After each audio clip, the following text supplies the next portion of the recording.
नमस्कार, एवं उत्तर प्रदेश देख रहे हैं आप सभी और आपके साथ हूं मैं जयती मिश्रा। बुलेटिन की शुरुआत करेंगे इस वक्त की हेडलाइंस के साथ।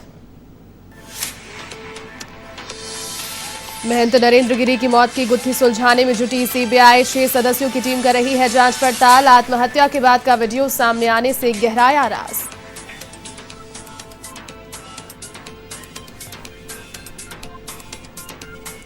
यूपी में विधानसभा चुनाव की हलचल हुई तेज। निषाद पार्टी ने अपने दल के साथ चुनाव लड़ेगी। भाजपा प्रेस कॉन्फ्रेंस में किया गठबंधन का ऐलान।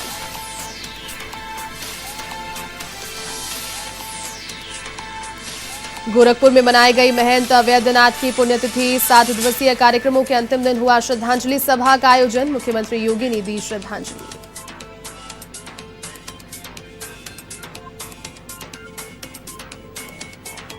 यूपी के इटावा में दर्दनाक हादसा। कच्चा मकान ढहने के मलबे के नीचे दबा परिवार। हादसे में मकान मालिक की हुई मौत। परिवार में शोक की लहर।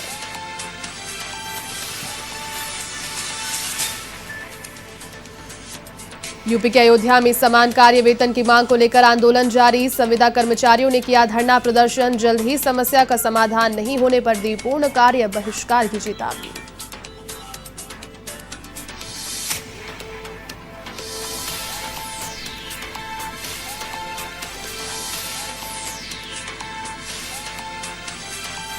चलिए अब खबरें विस्तार से।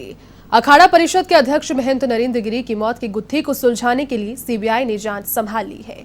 नरेंद्र गिरी की मौत हत्या थी या फिर आत्महत्या, इस मामले की जांच करने के लिए सीबीआई ने 6 सदस्यीय टीम का गठन किया है। आपको बता दें कि यूपी सरकार ने महंत नरेंद्र गिरी की संदिग्ध मौत मामले की जांच केंद्रीय जांच ब्यूरो से कराने की सिफारिश की थी।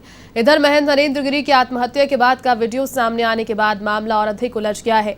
1:45 के इस वीडियो में कमरे का पंखा चलता हुआ मिला, जबकि नरेंद्र गिरी के मृत शरीर को रस्सी काटकर नीचे उतारने वाले शिष्य सर्वेश तिवारी का कहना है कि उसने पंखा चलाया नहीं। फिलहाल अखाड़ा परिषद के कई कर्मचारियों, छात्रों और शिष्यों से पूछताछ हो चुकी है।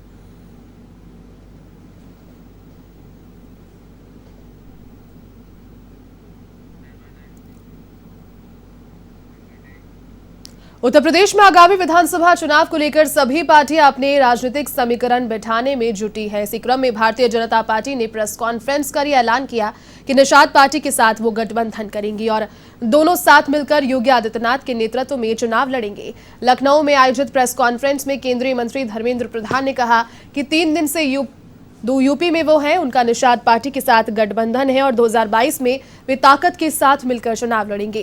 तो वहीं भाजपा प्रदेश अध्यक्ष स्वतंत्र देव सिंह ने कहा कि धर्मेंद्र प्रधान ने 3 दिन से बैठक कर चुनाव के लिए मार्गदर्शन दिया।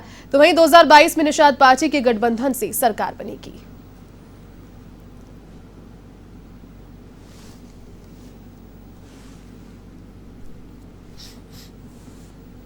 युवा मोर्चा के राष्ट्रीय अध्यक्ष से बीजेपी में सभी पदों को सुशोभित करते हुए आज आदरणीय मोदी जी के नेतृत्व में केंद्रीय मंत्री हैं और उत्तर प्रदेश जैसे राज्य के चुनाव के प्रभारी के रूप में हम सबके आदरणीय धर्मेंद्र जी हम सबके चुनाव प्रभारी होकर 3 दिनों से संगठन के विभिन्न प्रकार के बैठकों में हम सबका मार्गदर्शन कर रहे हैं। भारत सरकार में काम करने का अवसर मिला है। विभाग के काम से पेट्रोलियम विभाग की जब काम था तब भी आता था और हमें आप लोगों ने वो सौभाग्य दिया और आशीर्वाद और प्राप्त का मौका दिया। प्रधानमंत्री उज्ज्वला योजना जैसे महत्वाकांक्षी कार्यक्रम किसी प्रदेश से लॉन्च होने के कारण आज एक वटवृक्ष बन गया है। अभी तो हम प्रधानमंत्री उज्ज्वला योजना 2.0 यानी पहला फेज में 8 करोड़ कनेक्शन दिए ही थे और 1 करोड़ और कनेक्शन जिन परिवारों में एलपीजी कनेक्शन नहीं पहुंचा है उनको और पहुंचाने के लिए भी योजना बीते दिन स्वयं प्रधान। यूपी के गोरखपुर में महंत अवैधनाथ की पुण्यतिथि पर आयोजित 7 दिवसीय समारोह के अंतिम दिन श्रद्धांजलि सभा का आयोजन किया गया। गोरखनाथ मंदिर के सभागार में ये श्रद्धांजलि सभा आयोजित की गई, जिसमें सूबे के मुखिया मुख्यमंत्री योगी आदित्यनाथ ने महंत अवैधनाथ को श्रद्धांजलि दी। इस मौके पर मुख्यमंत्री योगी ने सभी धार्मिक संस्थाओं से आह्वान किया कि वे गोरक्षा, संस्कृत और संस्कृति की रक्षा के लिए आगे आएं।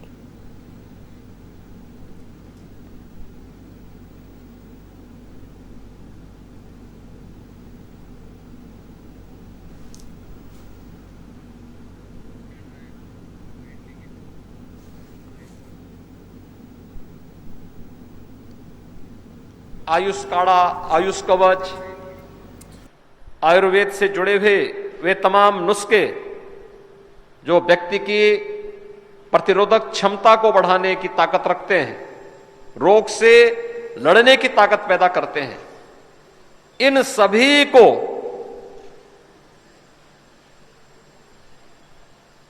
दुनिया ने माना है। कौन ऐसा भारतीय परिवार है? मुझे अभी हाल ही में एक सज्जन मिले जो अमेरिका में रहते हैं, मुझसे मिलने के लिए आए थे। अपनी जेब में एक छोटी सी एक ड्रॉप रखे हुए थे। तो जैसे उनके लिए कोई पेय आया, पहले पानी आया तो उन्होंने उसमें 2 ड्रॉप डाली। मैंने कहा ये क्या है? उन्होंने कहा तुलसी। तो मैंने कहा क्या अमेरिका से आप लेके आए हैं?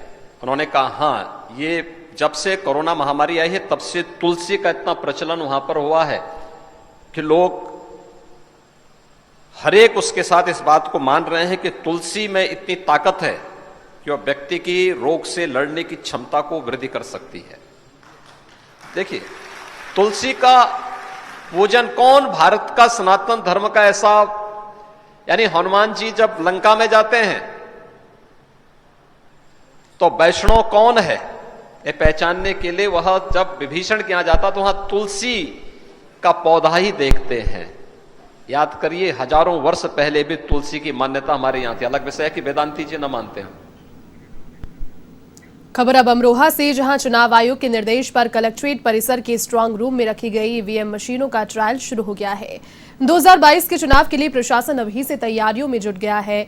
ईवीएम मशीनों को बारीकी से चेक कराया जा रहा है। इसके लिए सीसीटीवी के जरिए निगरानी भी की जा रही है। राजनीतिक पार्टी के जिम्मेदारों को भी वहां पर बुलाया गया।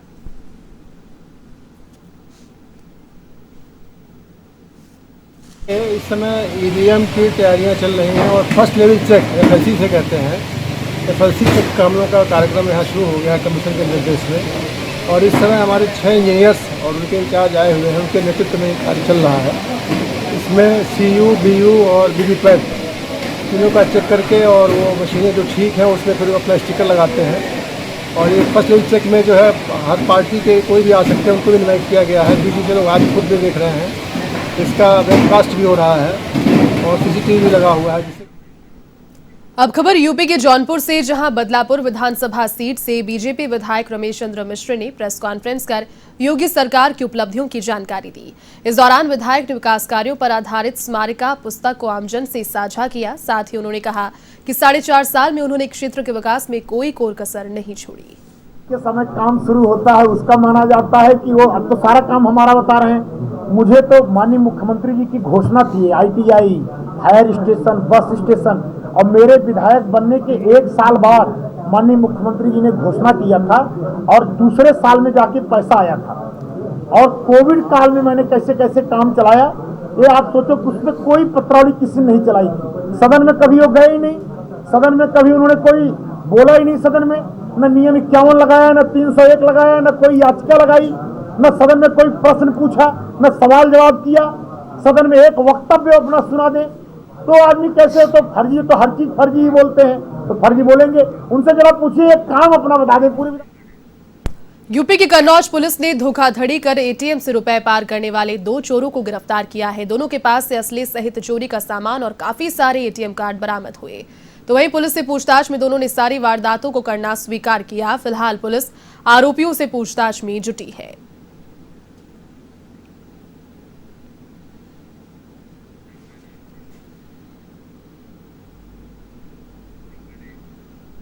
खबर अब सिद्धार्थनगर से, जहां एक महिला की चेन छीनकर भागते युवक का वीडियो सीसीटीवी में कैद हो गया। दरअसल दवा लेने के बहाने मेडिकल स्टोर पर चेन स्नैचर पहुंचा। इससे पहले भी बाइक सवार शौरतगढ़ थाना क्षेत्र में इस प्रकार की वारदातें हो चुकी है। सदर थाना क्षेत्र के हुसैनगंज के नीतू क्लिनिक का ये मामला।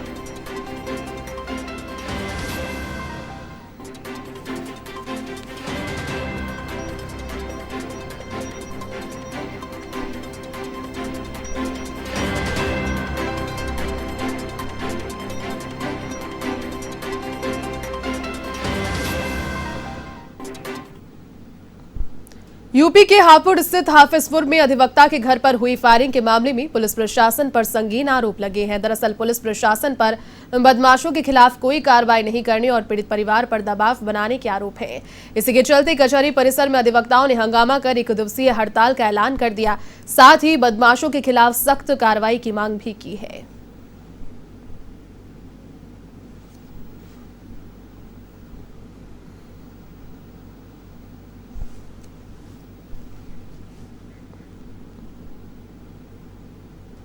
यूपी के इटावा के बड़पुरा थाना क्षेत्र के अंतर्गत एक कच्चा मकान ढह गया, जिससे मकान में मौजूद परिवार के सभी लोग मलबे में दब गए। इस घटना की सूचना मिलते ही पुलिस मौके पर पहुंची और सभी को मलबे से बाहर निकाला गया, जिसके बाद उन्हें जिला अस्पताल में भर्ती कराया गया, जहां मकान मालिक को डॉक्टर्स ने मृत घोषित कर दिया। तो वहीं मृतक के बच्चे और पत्नी स्वस्थ हैं। मृतक टेम्पो चलाकर अपने परिवार का पालन करता था, जिसकी मौत के बाद परिवार में अब शोक की लहर है।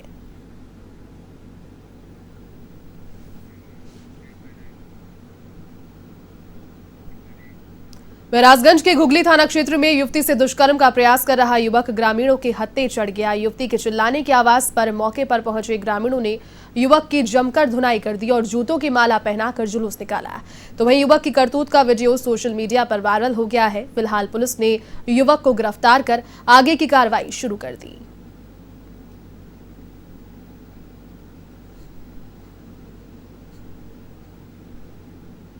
घुगली थाने में एक महाराजगंज गांव पड़ता है। वहाँ देवेंद्र यादव नाम का एक आदमी है, 35-40 साल की एज है, शराबी है, नशेड़ी टाइप का है। वो सुबह एक कोई लड़की शौच के लिए जा रही होगी, उससे कुछ छेड़खानी की प्रयास किया उसने। गांव वालों द्वारा पकड़ा गया है और उसको पकड़ के पुलिस के सुपुर्द किया गया है। अभियुक्त के विरुद्ध हम लोग एक मुकदमा पंजीकृत कर रहे हैं और बाकी वैधानिक कार्रवाई की जाएगी।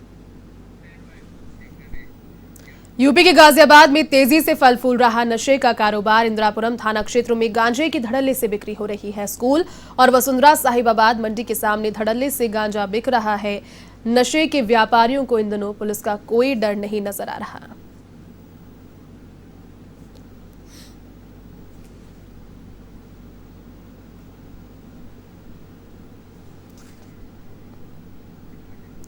यूपी के हाथरस से बड़ी खबर। हाथरस गेट थाना क्षेत्र के इंडस्ट्रियल एरिया में भीषण आग लग गई। वॉलपुट्टी और समोसा बनाने की फैक्ट्री में ये आग लग गई। आसपास के इलाके में इस घटना के बाद हड़कंप देखने को मिला। मौके पर पहुंची पुलिस और फायर ब्रिगेड की गाड़ियों ने कड़ी मशक्कत के बाद इस आग पर नियंत्रण किया।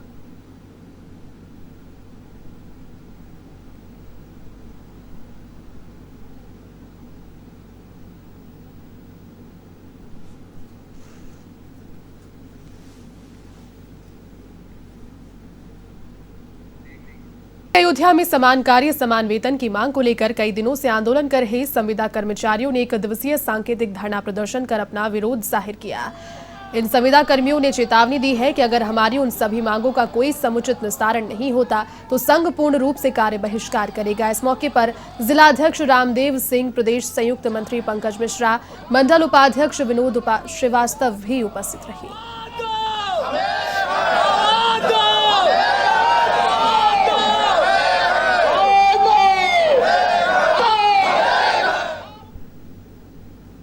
मैं यह माननीय मुख्यमंत्री जी से कहना चाहता हूं कि हमारे संगठन के पदाधिकारी जो दिन रात एक करके मेहनत में लगे हुए हैं। 7 तारीख को हम लोगों का धरना प्रदर्शन था, 8 तारीख को हम लोगों का कार्य बहिष्कार था, 9 तारीख को हम लोगों का कार्य बहिष्कार था। उसमें प्रबंधन द्वारा यह कहा गया कि हम 22 तक प्रशिक्षण कराकर इस सारी बातों को आपका लागू करेंगे, माना जाएगा। और हम लोग उस कंडीशन में वहाँ धरना ख़त्म किए। उसके बाद से हमारे जो पदाधिकारी हैं माननीय देवेंद्र पांडे जी और माननीय खालिद प्रदेश अध्यक्ष, सारे लोग वहाँ पर कर्मी अनशन पर बैठे हुए हैं। आज 14 दिन हो गए हैं। हम लोग अपनी मांगों को लेकर बैठे हैं। ये कार्यक्रम 7 सितंबर से हम लोगों का लगातार चल रहा है। 9 तारीख को कार्य बहिष्कार किया गया था। वहाँ पे मांग न पूरी होने के बाद अभी तक 22 तारीख तक कार्मिक अनशन चला।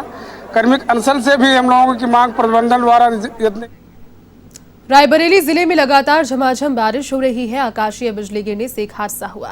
दरअसल आकाशीय बिजली गिरने से 2 भैंस, 1 गाय की मौत हो गई। कई घरों में विद्युत उपकरण, मोबाइल चार्जरों में ब्लास्ट हुआ। बछरावा कोतवाली क्षेत्र के विशुनपुर गांव की एक घटना।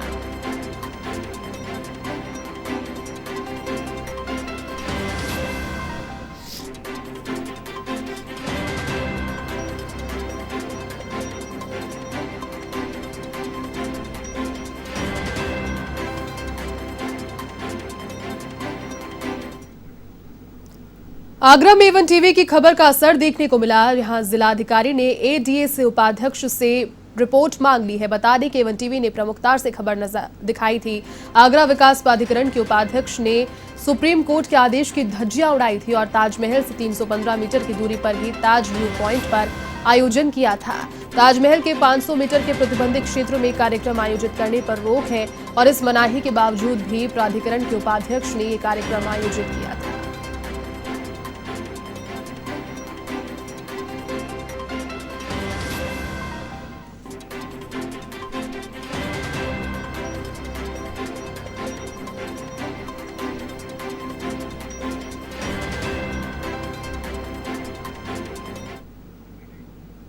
खबर अब यूपी के फतेहपुर से, जहां हदगाम कस्बे के प्रभारी निरीक्षक विनोद कुमार सिंह का गैर जनपद ट्रांसफर होने पर थानाध्यक्ष अश्विनी सिंह की ओर से बधाई कार्यक्रम आयोजित किया गया।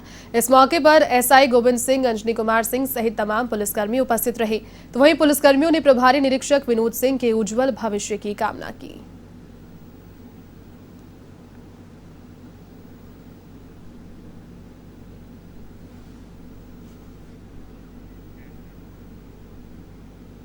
विश्व कल्याण परिषद के अध्यक्ष श्रीमद प्रयाग पीठाधीश्वर जगतगुरु शंकराचार्य स्वामी ओंकारानंद और स्वामी संपूर्णानंद ने अखाड़ा परिषद के अध्यक्ष महंत नरेंद्र गिरी की मौत के मामले में सीबीआई जांच की मांग की है। साथ ही इस मामले में लोगों से संवेदनशीलता बरतने की अपील की।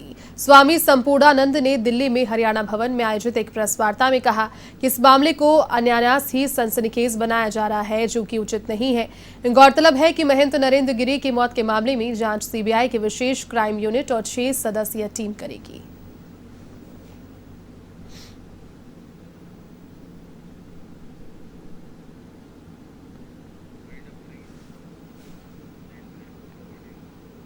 चलिए, इस बुलेटिन में फिलहाल के लिए बस इतना ही। देश और दुनिया की तमाम बड़ी खबरों को देखने के लिए आप देखते रहिए एवन टीवी।